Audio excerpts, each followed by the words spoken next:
Bonjour, je suis Gilles, fondateur de l'association Wood & Stock, et aujourd'hui, je vais vous parler du raffia à Madagascar. Le raffia farinifera est une espèce de palmier endémique parmi la vingtaine du genre, mais qui s'est propagée sur tous les continents, essentiellement pour ses qualités ornementales. D'ailleurs, le nom raffia lui-même est d'origine malgache. On le trouve sur la quasi-totalité du territoire, sauf dans le Grand Sud et le Sud-Ouest, répartis des côtes jusqu'à 1500 mètres d'altitude environ. Autrefois très largement répandus, ceux-ci ont payé un lourd tribut à la déforestation et se retrouvent menacés, si ce n'est d'extinction, au moins dans leur avenir commercial, et ce, malgré une demande mondiale en forte hausse.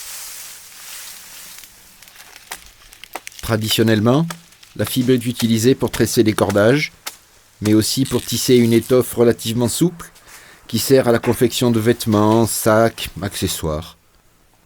Les stipes, ce sont les tiges, les plus longues feuilles du monde végétal peuvent mesurer jusqu'à 25 mètres, servent quant à elles dans la construction d'habitations, planchers, murs, portes, et également de clôtures. Plus récemment, son usage s'est popularisé en horticulture et en artisanat.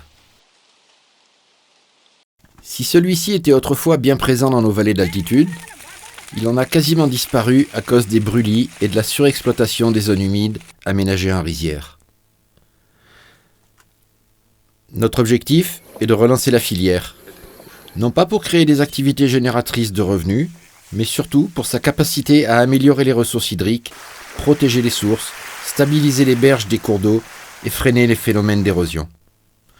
Si en plus, la population locale bénéficie des possibilités commerciales offertes, c'est tout bénéfice, du win-win pur jus.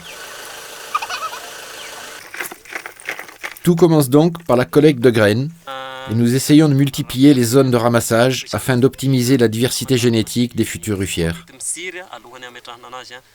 Le passage en pépinière est obligatoire pour un minimum de 6 à 8 mois, avant de pouvoir être transplanté au début de la saison des pluies, surtout dans les ravines et le long de la Saanambe, la rivière qui draine toutes les eaux de la vallée. Les premières années sont plutôt végétatives, la croissance est lente. En fait, toute son énergie va plutôt dans le développement du système racinaire. Il lui faudra bien 5 ou 6 ans avant de commencer à ressembler à un palmier, mais l'exploitation de la fibre et des stipes devra atteindre sa 7e ou 8e année.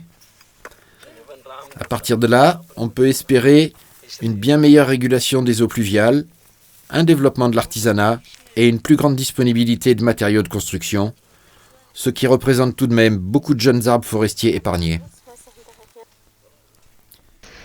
Aujourd'hui, nous avons pu nous familiariser avec le raffia, organiser la collecte et, à notre grande surprise, constater que la demande de plants a été bien supérieure à ce que nous escomptions.